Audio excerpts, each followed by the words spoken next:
ಸ್ಮರಣೀಯರಾದ ಬಸವಾದಿ ಶರಣರನ್ನು ಸ್ಮರಣೆ ಮಾಡಿಕೊಳ್ಳುತ್ತಾ ಬಸವ ಸ್ವರೂಪರಾದ ಪರಮ ಪೂಜ್ಯ ದೊಡ್ಡಪ್ಪುಗಳವರ ಪಾದಾರವಿಂದಗಳಲ್ಲಿ ಭಕ್ತಿ ಪರಿಸರವಾಗಿ ಪಡಮುಟ್ಟು ತಮ್ಮೆಲ್ಲರಿಗೂ ಭಕ್ತಿಯ ಶರಣು ಶರಣಾರ್ಥಿಗಳು.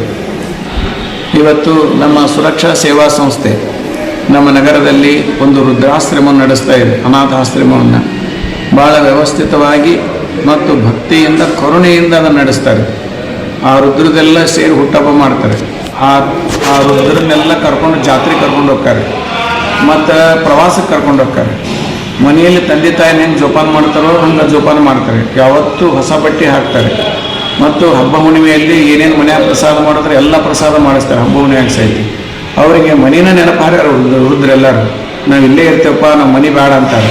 ಅಷ್ಟು ಭಕ್ತಿಯಿಂದ ಪ್ರೀತಿಯಿಂದ ನೋಡ್ಕೊಳ್ತಕ್ಕಂಥ ಸಂಸ್ಥೆ ಸುರಕ್ಷಾ ಸೇವಾ ಸಂಸ್ಥೆ. ಮತ್ತು ಇದೇ ಹೆಸರಿಂದ ಇನ್ನೊಂದು ಸಂಸ್ಥೆಯನ್ನು ಭಾಳ ವಿಭಿನ್ನವಾಗಿ ಮಾಡಿದ್ದಾರೆ. ಏನಂತಂದರೆ ಈಗ ಅತ್ಯಂತ ಕಷ್ಟದಲ್ಲಿರೋರು ಯಾರಂತಂದರೆ ವಿಕಲಚೇತನರು ಮತ್ತು ವಿಧವೆಯರು ಮತ್ತು ವಿಧುರರು ಮತ್ತು ವಿಚ್ಛೇದಿತರು. ಇವರು 4 ಜನರು ಬದುಕಿನಲ್ಲಿ ಭಾಳ ನೋವನ್ನು ಅನುಭವಿಸಿರ್ತಾರೆ.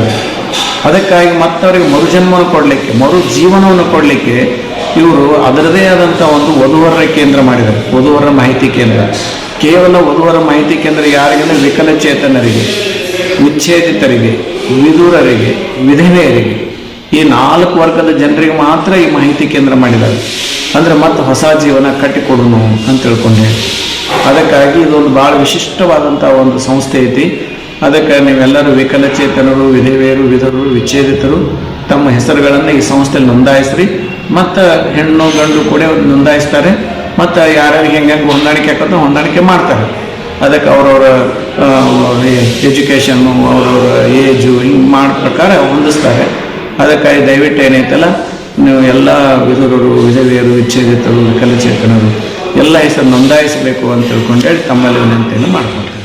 ಶರಣು ಶರಣು.